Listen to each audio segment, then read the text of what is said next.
Hello everyone, आज हम class 10 की एक्सरसाइज 1.3 का फर्स्ट क्वेश्चन करेंगे। तो चलिए स्टार्ट करते हैं। फर्स्ट क्वेश्चन है, सिद्ध कीजिए कि वर्गमूल 5 एक अप्रिमेय संख्या है। तो हमें ये सिद्ध करना है।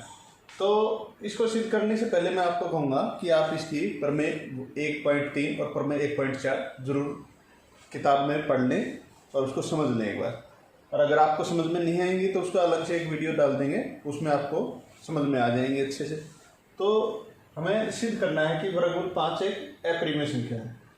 तो इसको हम प्रमेय 1.4 की तरह विरोधाभास विधि द्वारा किएंगे, यानी कंट्राडिक्शन मेथड के द्वारा। हम मान लेते हैं कि ये वर्गमूल 5 है जो प्रिमेय संख्या है, मान लेते हैं हम इसका उल्टा मान लेते हैं।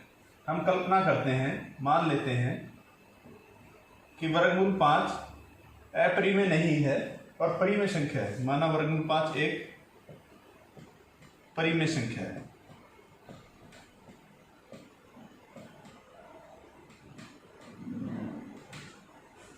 तो आपको पता है परिमेय संख्या क्या होती है, जिसको हम a बटा b के रूप में लिख सकते हैं। तो हम लिखेंगे वर्गमूल 5 बराबर है a बटा b, और हम साथ में लिख देते हैं कि a और b दोनों पूर्णांक हैं और सह अभाज्य हैं। ब्रैकेट में लिख देंगे और b equal to not equal 0। a और b पूर्णांक हैं और जो b है वो 0 के इक्वल नहीं है, और साथ ही साथ a तथा b सह अभाज्य हैं।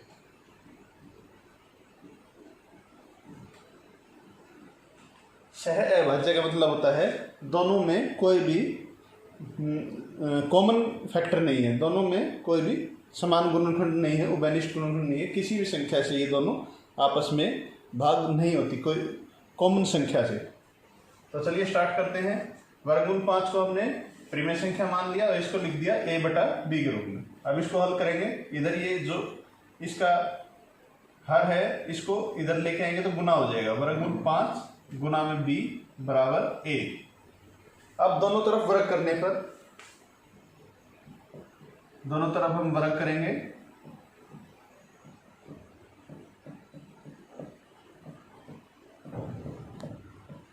तो इस जब वर्गमूल 5 का वर्ग करते हैं तो वर्गमूल का निशान हट जाता है। तो ये हो जाएगा 5 और b का वर्ग बराबर है, इधर क्या आ जाएगा a स्क्वायर। तो a स्क्वायर की वैल्यू है जो 5b स्क्वायर आ गई।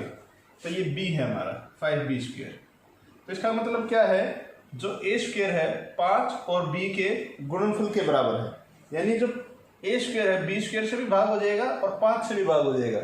जैसे 10 होता है, 10 को हम लिखते हैं 2 गुना 5। तो 10 का क्या 2 और 5 का गुणनफल है, यानी 10 2 से भी भाग होता है, 5 से भी भाग होता है।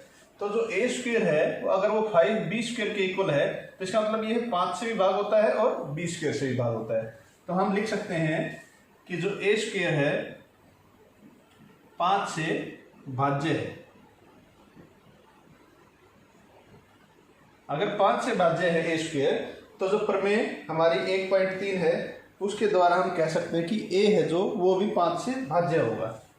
लिख दो प्रमेय 1.3 द्वारा। अगर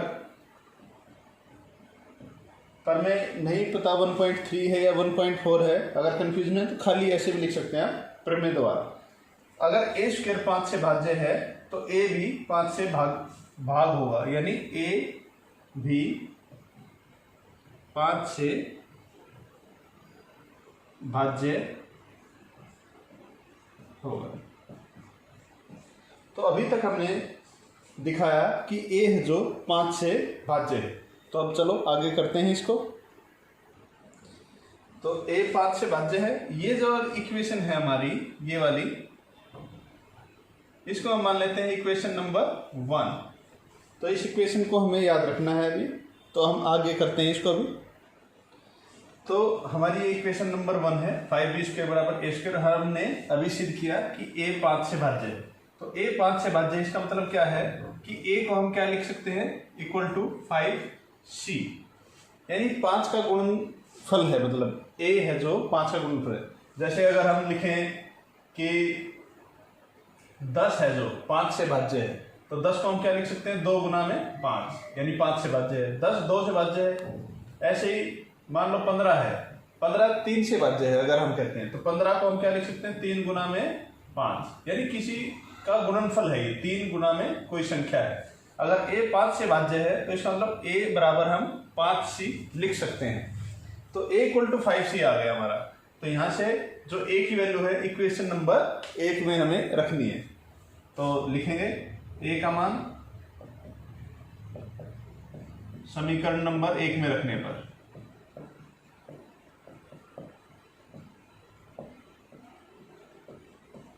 तो यहाँ पे 5b², यहाँ a की जगह हम लिखेंगे 5c²। तो जो 5 का स्क्वायर होता है वो कितना होता है, 25, 5 का वर्ग 25 और c²। अब 5 से इसको काट देंगे हम, तो b² बराबर 5c²। तो b² की वैल्यू आ गई 5c², यानी b² है जो 5 से भी भाग है और c² से भी भाग हो जाएगा, यानी b² 5 से भी भाज्य है और c² से भी भाज्य है। इसलिए b² 5 से भाज्य है, क्योंकि हमने b² को दिखा दिया 5c², यानी ये दोनों इसके गुणनखंड हैं। 5 से भी भाग हो जाएगा b², c² से भी। तो b² 5 से भाज्य है। तो प्रमेय 1.3 के द्वारा हमने क्या बताया है कि अगर किसी संख्या का वर्ग किसी दूसरी संख्या से भाजक है तो वो संख्या है जो वो भी 5 से भाज्य होगी। अगर b² 5 से भाज्य है तो b भी 5 से भाज्य होगा। यह आप लिख सकते हैं प्रमेय द्वारा, प्रमेय 1.3, b भी 5 से भाज्य होगा। तो हमने पहले दिखाया था कि a 5 से भाज्य है, अभी हमने दिखाया कि b भी 5 से भाज्य है। इसका मतलब क्या हुआ, a और b दोनों 5 से भाज्य हैं। तो इसका मतलब 5 है जो दोनों का कॉमन उभयनिष्ठ गुणनखंड है। इस प्रकार a तथा b दोनों 5 से भाज्य हैं। हमने पहले दिखाया था a 5 से भाज्य है, अभी दिखाया b 5 से भाज्य है। दोनों के दोनों 5 से भाज्य हैं। लेकिन हमने जब शुरू में कल्पना की थी तो हमने क्या माना था, a तथा b दोनों सह अभाज्य हैं। सह अभाज्य का मतलब दोनों किसी भी संख्या से भाग नहीं होते। लेकिन अब हमने क्या प्रूव कर दिया कि a तथा b 5 से भाज्य हैं, यानी इनका कोई कॉमन गुणनखंड है। तो इसका मतलब जो हमने कल्पना की थी वो गलत थी। तो हम लिख सकते हैं इस प्रकार, यह है हमारी कल्पना का विरोधाभास है।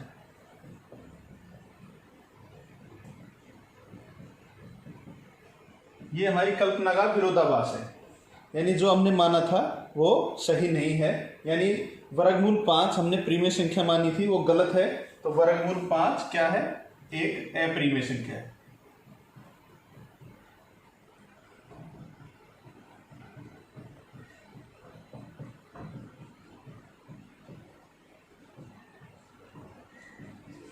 इस प्रकार हमें ये प्रूव करना है। तो आप इसको प्रैक्टिस से कर सकते हैं, इसको प्रैक्टिस कीजिए और इसको बार बार रिपीट करेंगे तो आपको अच्छे से समझ में भी आ जाएगा ये।